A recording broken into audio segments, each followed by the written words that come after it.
ব'লক আজি মই শিকাই দিম আপোনালোকক ইনষ্টাগ্ৰামত ৰিলছ কেনেকৈ এডিটিং কৰিব পাৰে। মই ইনষ্টাগ্ৰামটো অ'পেন কৰি লৈছোঁ। অ'পেন কৰি তলত যে দেখিছে প্লাছ অপশ্যন আছে, প্লাছ অপশ্যনত আপুনি ক্লিক কৰি দিব। ক্লিক কৰি দিয়া মতে আপোনাৰ পোষ্ট, ষ্টৰি আৰু ৰিলছ দেখুৱাইছে নহয়, তাত আপুনি ইনালে একবাৰ টানি নি আপুনি ৰিলছ বুলি লিখা আছে তাত আপুনি ক্লিক কৰি দিব। ক্লিক কৰি পিনে আপুনি কোনটো ষ্টৰি আপুনি বা ৰিলছ আপুনি আপলোড কৰিব, সেই ৰিলছটো আপুনি ইয়াৰ পৰা চিলেক্ট কৰি ল'ব। মইতো ৰিলছকে চিলেক্ট কৰি দেখাই দিছোঁ। যোনটো ভিডিঅ' আপুনি কয় সেইটো ভিডিঅ' আপুনি চুই দিব। একবাৰ চুই দিয়া মাত্ৰ এতিয়া অট'মেটিক গুচি আহিব। গুচি আহি পিনি প্ৰায় ক্লিক কৰি দিব। ক্লিক কৰি আপুনি কিনাৰে এডিট ভিডিঅ' বুলি যে আছে, আপুনি এডিট ভিডিঅ'ত আপুনি তাতে ক্লিক কৰি দিব। ক্লিক কৰি দিয়া মাত্ৰ আপোনালোকক ক্লিক কৰি ইয়াত ভিডিঅ'টো এইটো ওলাই গৈছে। ইয়াত আপুনি ভিডিঅ'টো কাটোঁ বুলি ক'লে অলপ বেছি দীঘল হৈছে, ভিডিঅ'টো কাটোঁ বুলি ক'লে কিনা যে দেখিছে আকৌ এডিট বুলি অপশ্যন এটা কেচিখনৰ নিচিনা তাত ক্লিক কৰি দিব। ক্লিক কৰি আপুনি ভিডিঅ'টো ইয়াত বেছি দীঘল হৈছে, মই কাটোঁ বা নাকাটোঁ সেনেকৈ কৰি আপুনি এইটো বনাই ল'ব পাৰিব। কাটি দিব পাৰে আপুনি, নাকাটিব পাৰে। মই ইমানকৈ কাটি পিনি আপোনালোকক দেখুৱাই দিছোঁ।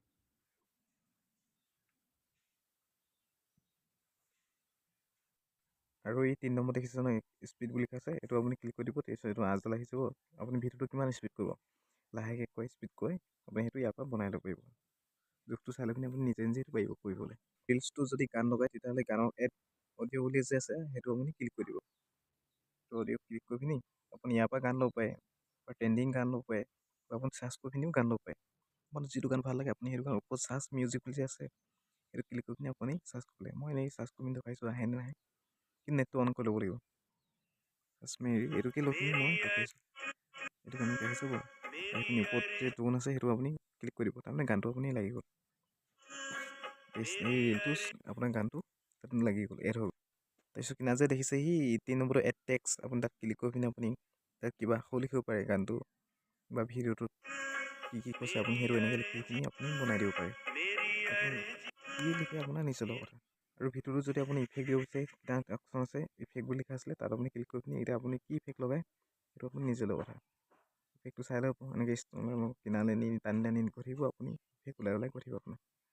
এইটো ফেকে বেছি ভাল লাগিছে, কোলা ষ্টাইল কৰিছে। এইটো ফেক ৰাখি দিম, আপোনাৰ মনৰ মতে কোন ভাল হয় ভিডিঅ'টোত সেইটো ইফেক্টকে ৰাখিব। ইফেক্টটো ৰাখি পিনি ওপৰত যে দেখিছে এইটো জোঙাকৈ আঁচডাল দেখিছে, আপুনি সেইডালত ক্লিক কৰি দিব। ক্লিক কৰি পিনি আপুনি ৰাইট এ কেপশ্যন এনে হেছটেগ বুলি আছে, আপুনি তাত ক্লিক কৰি আপুনি যিকোনো নামটো লিখিব পাৰে, ভিডিঅ'টো কি ভিডিঅ' বনাইছে কি লিখিব পাৰে আপোনাৰ নিজৰ লগত কথা ইয়াত। তাৰপিছত ইয়াৰ পৰা নেক্সট অপশ্যনটো আছে, আপুনি নেক্সট অপশ্যনত ক্লিক কৰিলেও ক্লিক কৰি পিনি আপুনি শ্বেয়াৰ অপশ্যন আহিব, আপুনি শ্বেয়াৰ কৰি দিব, ভিডিঅ'টো শ্বেয়াৰ হৈ যাব। আপুনি ভিডিঅ' চাম বুলি প্ৰফাইল অপশ্যনত চুই দিব, চুই পিনি আপুনি ভিডিঅ'টো আপলোড অকণমান ৰখিব লাগিব, ৰিফ্ৰেছ কৰি পিনি একবাৰ চাব এইটো ভিডিঅ' আপলোড হৈ গ'ল। এনেকৈ ইনষ্টাগ্ৰামৰ ভিডিঅ' এডিটিং কৰে। যদি ভিডিঅ'টো ভাল লাগিলে এটা লাইক কৰি আৰু চেনেলটো ছাবস্ক্ৰাইব কৰি দিব। আকৌ লগ পাম নতুন ভিডিঅ'ত। যদি আপোনাক কিবা ভিডিঅ' লাগে আপুনি কমেণ্ট কৰি জনাব, মই বনাই দিম ভিডিঅ'।